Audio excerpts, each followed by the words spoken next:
Hey, what's up guys? The deck that I won $5,000 with when I was a professional player in Clash Royale just got so much better. Old decks either fade into the past and don't last, or evolve with the times to become stronger. And the inclusion of Golden Knight has dashed this deck's power level to a point that I didn't think was possible. Play passively and safe while you stack up elixir collectors, defending cheaply with guards and ice golem to kite your opponent's units to the other side. If your opponent drops a fireball, poison, or a big spell on your elixir collector, or arrows on top of your guards, they'll make it real easy for your musketeers or minion horde to overwhelm them. And because you're usually up elixir from your elixir collector and spreading your opponent's units thin with your split pushes, you'll often find opportunities for your Golden Knight to dash through straight towards tower. 29 player in the world is using this deck to beat the best players in the game. But you can use Dark Prince or Battle Ram for Golden Knight or Goblin Gang for guards. Check the pinned comment for a video on how to play this deck without any champions. So let's power up our pushes and assert dominance with the best 3 musketeer deck. A whole lot of love to everyone that's using creator code SirTag to support the channel. I've played video games my entire life, and some of my absolute favorite have been fan-made games. The creativity that people had in Dota Auto Chess kept me captivated for years. It became so popular that it inspired some of the biggest game developers in the world, like Riot Games, to create their own version. And that's exactly what game development can do. If that sounds exciting, let me tell you about Southern New Hampshire University that is sponsoring today's video. SNHU has one of the largest accredited nonprofit online degree offerings in the country, and one of my favorites is their game development program. You'll learn how to create realistic dynamic game experiences with game AI, game physics, 2D and 3D graphics, and interface design. And you'll learn 3D modeling and texturing with game art software. We'll teach you how to research, develop, and contribute to some of the largest trends in the gaming programming industry. SNHU is really affordable with some of the lowest online tuition rates in the nation. Click the link in the description of the video and go to snhu.edu. You'll see the average annual salary for game development and you'll learn how to get started. All right, we got a game against Take. It is time to take your towers, sir. So I want to go for an ice golem and dig to our elixir collector. That is going to be the way that we set up our huge advantage with this deck. Whenever we see skeleton dragons, it has to be a Lava Hound deck. There are no other decks in the game that run that terrible card. It just does not give you value. It has abysmal splash damage. And also on top of that, you're just trying to bait out fireballs with it. Also, I was going to say, it might not even be able to shoot the musketeers, but the musketeers weren't targeting the skeleton dragons. They decided to walk into the skeleton dragons and get finished off because it's a glitch with the tower, assuming that the tower would finish off the skeleton dragons fast enough, and the tower did not finish off the skeleton dragons fast enough. Clash Royale needs to fix that, in my opinion. We're going to go for a miner, and we're going to go and pull the Phoenix to the other side. If you guys noticed that, it's really important to isolate the Phoenix, so then you just don't soak up an incessant amount of damage that you wouldn't need to. If the guy's going to have arrows, we're going to have a tough time, and we'll lose most of our tower here. But fortunately, he's got zap, so we're just going to zap everything and say, hey, we zap just like you, my long-lost brother. So we're in a really good spot. We know that he's going to end up having a aggressive Lava Hound deck, prioritizing cycling stuff that he probably shouldn't be. And if we go for an elixir collector in the middle and we catch his miner with our guards, we're going to be in a stellar spot. If he decides to go in for maybe like arrows, then he wouldn't have that for the minion horde. So I'm okay even losing my guards here. If he decides to go skeleton dragons, I think that's the worst play possible. That's 4 elixir that's going to get countered by a measly 2. And I don't think that's what you should do. So I'm going to go Golden Knight, and then I'm going to expect him to go and drop something. So I'm going to go for a miner as well. So then while the Golden Knight's going to be tanking for the miner, we're going to be able to get an excessive amount of damage. And even though the Golden Knight's going to die here and get kited by skeletons from the tombstone, the miner put in work and gave us major value. I can go in for 3 musketeers, and I can split them. Or, yeah, I think I just want to go in for 3 musketeers all in the corner because I want to be able to snipe the Phoenix first, hopefully. Okay, how is that not targeting the Phoenix? I don't know how that happened. It's fine, though. It's okay. Maybe I'm just telling you guys it's fine and it's really not fine. We'll have to wait and see. It's targeting the Phoenix first, so I can finish off the Phoenix with a Golden Egg. Or the Golden Knight. Wow, I was going to say Golden Egg because the Golden Knight and the Phoenix Egg was golden. That's pretty funny. But it's pretty good for us as well. I think that the minions are going to be able to kill the skeleton dragons because, as I said before, the skeleton dragon splash damage is so bad. It's actually laughable sometimes. We're going to 3 musketeers, and we're going to split 2 of them in the other side, so he's going to have to focus on defending that and fireball the side that he doesn't want to. Oh, he's going to fireball and zap too. Let's go. Wait, this is really, really good for us because our musketeer is taking forever to walk up, so we have a lot of time to build up more elixir. And then because he doesn't have fireball in cycle, how's he expecting to defend this? I don't know if it's possible. If you go skeleton dragons, they should just die to this. If we go in for the zap at the right time, like we just did, and we go and click our Golden Eye ability, it's going to dash on a tower. We are forcing out barbarians. Oh my gosh, this is incredible. We're going to be the most barbaric Sir on this planet. I'm going to go guards and just spam everything like a savage. This is hilarious. I don't think he has any way of stopping the guards. The guards should lock on the tower and win us the game. Even if he goes skeleton dragons, they're not going to be able to, just jump on the ground. All birds should have the capability of landing. So either they're incredibly selfish, or maybe they're like the skeleton dragons and they're just bones without a brain. Either way, we fulfilled this man's name and we took his towers. And now we've climbed up to 9,400 in the world. Hey, we got a game against the queen. And apparently she is saying that the meta is no skill. Well, I don't know if I can change your mind. Maybe I could just confirm your suspicion.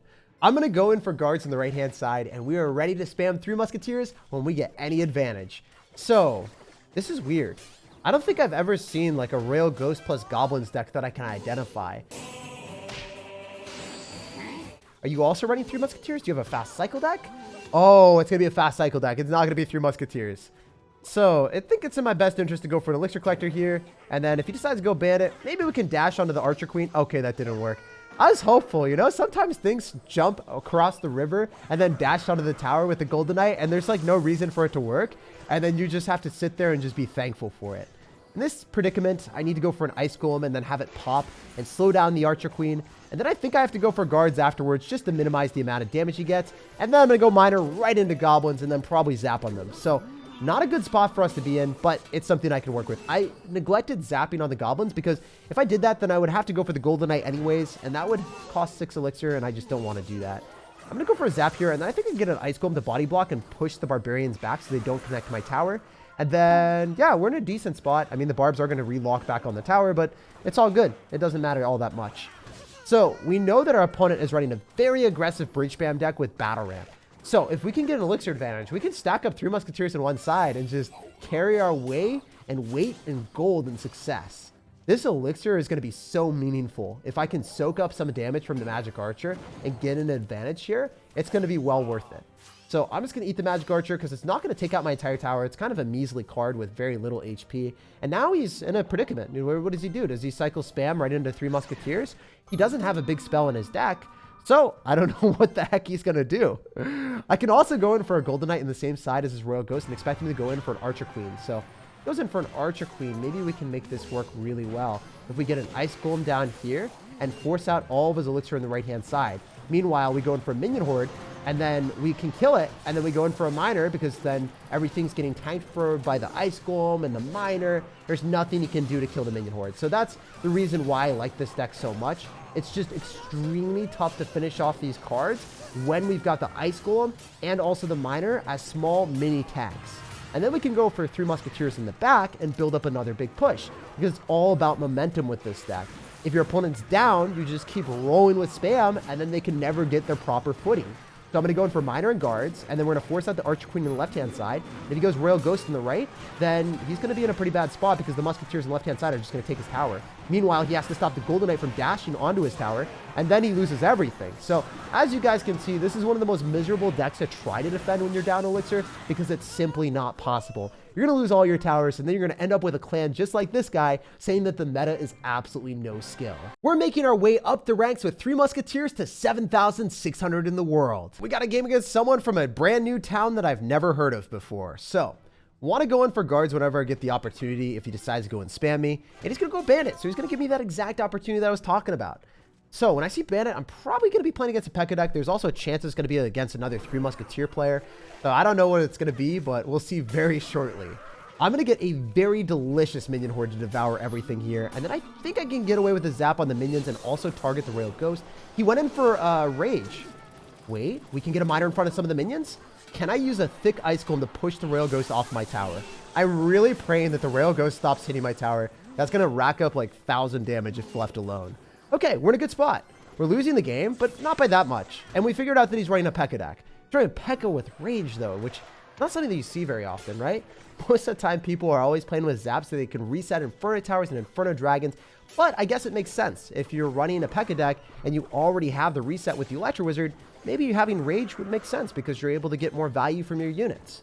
So, what do we do here? If I zap, that's not really going to give me anything, right? Actually, I don't know that interaction. I think it would have given me something, but I didn't expect him to just let those minions ride out, maybe. I don't know. You guys can let me know down below in the comment section if zapping there was worth it, or retaining my elixir bank so then I still have enough elixir for a safe elixir collector there. Because if I had dropped the zap, then I would have way less elixir to defend any bridge spam that he would drop right now. Yeah, so I think I did make the right play. You guys can let me know, though. We're trying to go in for a miner here so that we can kite the Pekka, and then I'm going to use an ice golem because I didn't have the right card cycle. I had to sacrifice the miner on a silver platter, and there's no other way of getting around it. I'm going to get guards down here, and then I think I can get away with the minion horde because it's unlikely that he's going to be able to finish it off quickly enough with the spell. We should be able to at least kill the Pekka before he gets value, and then he's going to have to drop something on the minion horde. So if you drop a spell, then maybe that's not a spell that you're going to have to damage down my elixir collector. Okay, also because we know that he's got minions, he's not going to have magic archer, so we don't have to worry about the magic archer lining up with the battle ram. You always have to be afraid of that if they have it in their deck.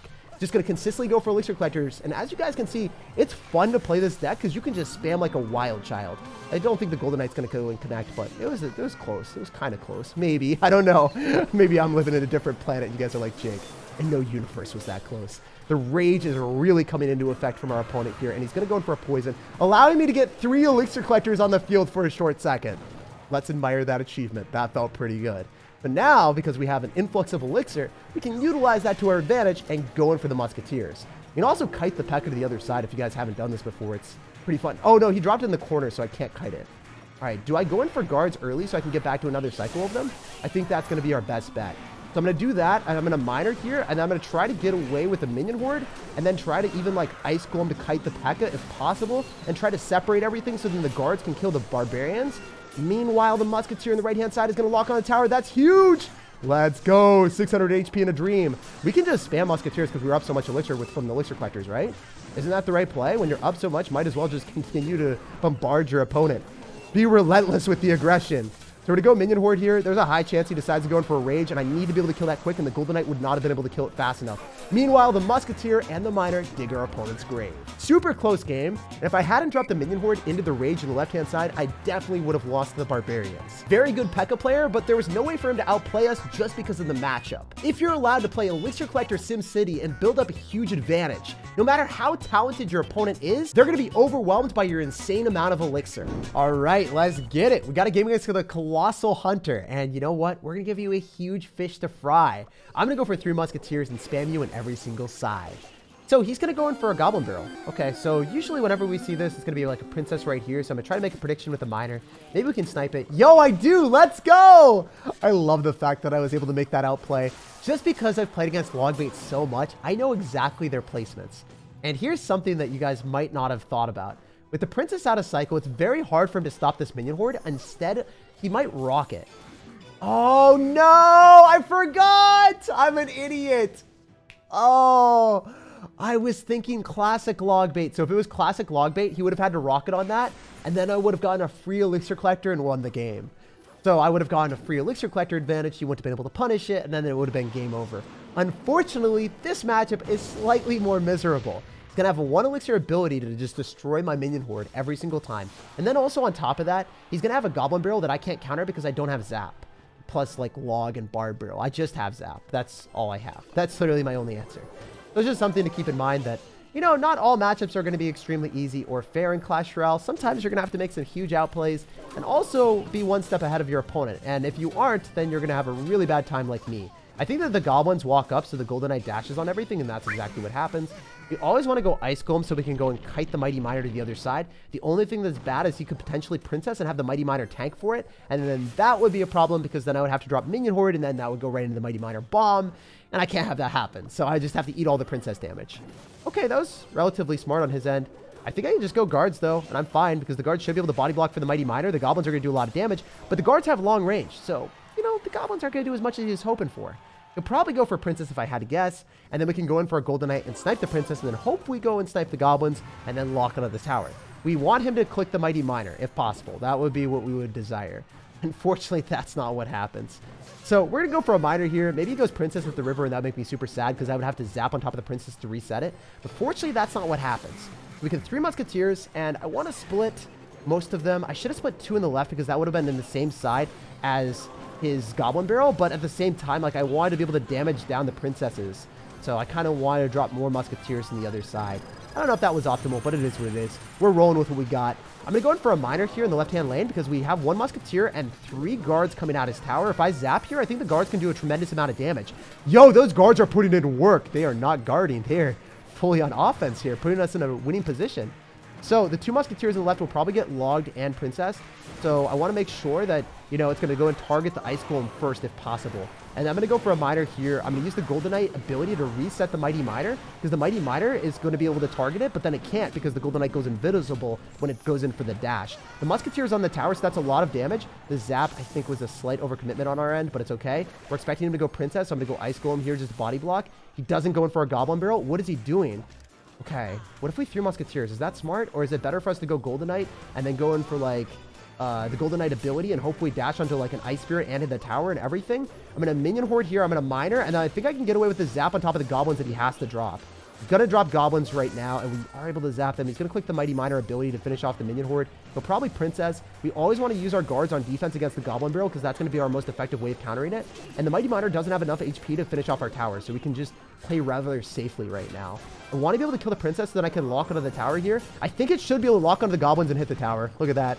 Look at how broken that Golden Knight is. That's all you need sometimes. If the Golden Knight can get one charge, you'll charge through it to win. Even in difficult matchups where you're playing against Logbait without a log, and they've got Mighty Miner ability for your Minion Horde, if you play well enough with this 3 Musketeer deck, you can dominate any matchup. After beating Logbait, we're 4,800 in the world. All right, we got a game here. So apparently this guy hasn't filled in the code. So if you guys don't know, code SirTag is where it's at.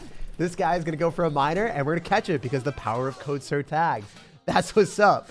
Okay, I'm done being sellout. It is time to spam our abilities and be the pay-to-win player that no one else wanted to play against. We're going to go and click our Golden Knight ability just because it's going to cost some elixir, and I don't want to leak elixir, so it's a good way of baiting out something from our opponent. The guy's going to have Miner, Ice Spirit, and then also Goblins, so it's looking like a Mortar, Archer Queen, Fast Cycle deck if I had to guess. If his Archer Queen is out of cycle, and we get him to poison on the Elixir Collector, we'd come out to play and ruin his day. I'm going to 3 Musketeers here, because they will be able to do some damage to the Archer Queen. He dropped his Archer Queen ability so early. Oh my gosh. What are you doing? This is actually horrible for me. The fact is, the dude's got delivery with Archer Queen, so I need him to overcommit, and I need him to go for a Miner on our tower and play exceptionally aggressively. This is what we wanted, because his rail delivery is out of cycle, and he probably only has rocket, so he's going to rocket on top of the Minion Horde, but he's not going to rocket fast enough, right? Oh, he actually had enough elixir for the rocket pretty quickly. I was hoping he wouldn't, so then the minions would get some damage on the tower before he was able to afford the rocket, but somehow this guy's just pulling elixir out of thin air. I don't care, but, you know, we're still up a little bit in a tough matchup. I needed some more element of surprise, if you guys know what I mean. It's unfortunate that that worked out. It wasn't good luck either. That was, you know, calculated in my brain, and it went in the worst possible way, despite it, you know, still going to our calculations and knowing your card cycle. Just thought you had slightly less elixir. All right, so the Ice Golem's going to go and pop in the Archer Queen's face, and then I think I can zap it and kill it. Let me know if this works. Yo, let's go. That's awesome. We catch the Miner, we zap the Goblins, and we finish off the Queen. He is so tilted. He is not having a good time, and it's going to get even worse for him because we can tank for our guards, which do an absurd amount of damage. If they're left alone, the guards will take it out, you know? They'll take him to town. I don't want to go and click the ability. I'm just going to let the Miner do its thing, and he still hasn't done much.